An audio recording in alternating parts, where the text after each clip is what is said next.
আওয়ামী লীগের ৭৫তম প্রতিষ্ঠা বার্ষিকী আজ বর্ণাঢ্য আয়োজনে প্রতিষ্ঠার প্লাটিনাম জয়ন্তী পালন করছে দলটি। এ উপলক্ষে রাজধানীর সোহরাওয়ার্দী উদ্যানে আয়োজন করা হয়েছে জনসভা। সেখানে প্রধান অতিথি হিসেবে ভাষণ দিবেন আওয়ামী লীগ সভাপতি ও প্রধানমন্ত্রী শেখ হাসিনা।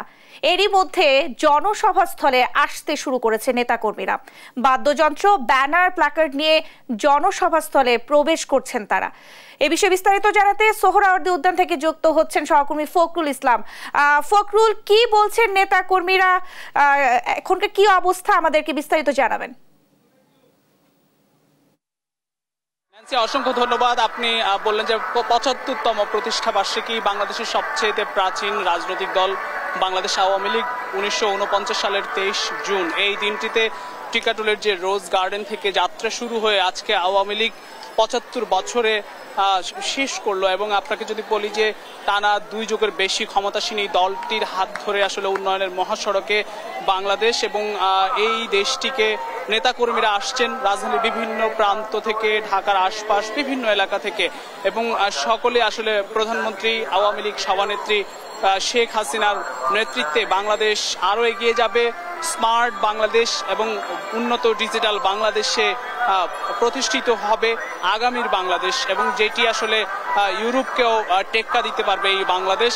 সেই বাংলাদেশের প্রত্যয় নিয়ে ৭৫তম প্রতিষ্ঠা বার্ষিকীর প্লাটিনাম জয়ন্তীর এই সমাবেশে হাজির হচ্ছেন।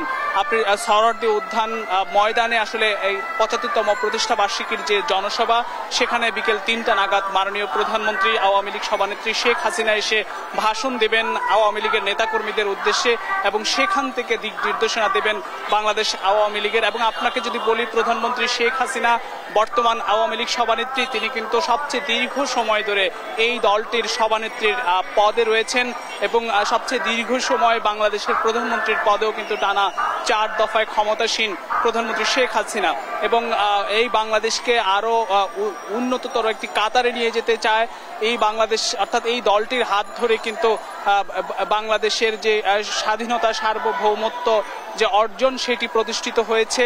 সেই দলটির হাত ধরে বাংলাদেশকে আরো বিশ্ব দরবার, বিশ্ব মানচিত্রে আরো উন্নত কাতারে নিয়ে যাক, এটি আসলে প্রত্যাশা করেন দলের নেতাকর্মীরা। রাজধানীর বিভিন্ন প্রান্ত থেকে সোহরাওয়ার্দী উদ্যান মাঠে প্রবেশ করছেন নেতাকর্মীরা, এবং ৩ দিন ব্যাপী যে ৭৫তম প্রতিষ্ঠা বার্ষিকীর কর্মসূচি, সেই কর্মসূচির অংশ হিসেবে এরই মধ্যে হাজার হাজার নেতাকর্মী রাজধানীর বিভিন্ন থানা, ওয়ার্ড, এলাকা থেকে এসে জড়ো হচ্ছেন, ব্যানার, প্লেকার্ড, ফেস্টুন হাতে নিয়ে, এবং ঢোল, তবলা বাজিয়ে। আপনি জানেন যে একটি উৎসবের একটি আমেজ বিরাজ করছে পুরো সোহরাওয়ার্দী উদ্যানের যে মাঠ, সেই মাঠ জুড়ে, এবং সোহরাওয়ার্দী উদ্যানকে কেন্দ্র করে তার আশপাশ জুড়ে কিন্তু একটি উৎসব মুখর পরিবেশ বিরাজ করছে, এবং রাজধানীর বিভিন্ন প্রান্ত থেকে আসা মানুষজন কিন্তু সকলে এখানে এসে জড়ো হয়েছেন। এবং আপনাকে যদি বলি যে আমরা লক্ষ্য করছি বিভিন্ন প্রান্ত থেকে আসা মিছিল নিয়ে কিন্তু হাজির হচ্ছে, এবং আপনারা দেখছেন যে হাজার হাজার নেতাকর্মীর যে মিছিল, সেটি কিন্তু এসে জড়ো হয়েছেন, এবং একটি আমরা বিভিন্ন প্রান্ত থেকে আসলে আসা নেতাকর্মীদের সমন্বয় যে মিছিল, সেই মিছিল কিন্তু জড়ো হয়েছে। এবং আমরা একটু কথা বলতে চাই, আসলে এই কি প্রত্যয় থাকবে আওয়ামী লীগের আজকে ৭৫তম প্রতিষ্ঠা বার্ষিকী? আওয়ামী লীগের ৭৫তম প্রতিষ্ঠা বার্ষিকী উপলক্ষে সারা বাংলাদেশের আওয়ামী লীগের নেতারা আজকে আনন্দে উদ্দোলিত। লক্ষ লক্ষ জনগণ আজকের এই সোহরাওয়ার্দী উদ্যানে সোহরাওয়ার্দী উদ্যানে এসেছে আজকের এই প্রতিষ্ঠা বার্ষিকীকে সফল করার জন্য। অসংখ্য ধন্যবাদ।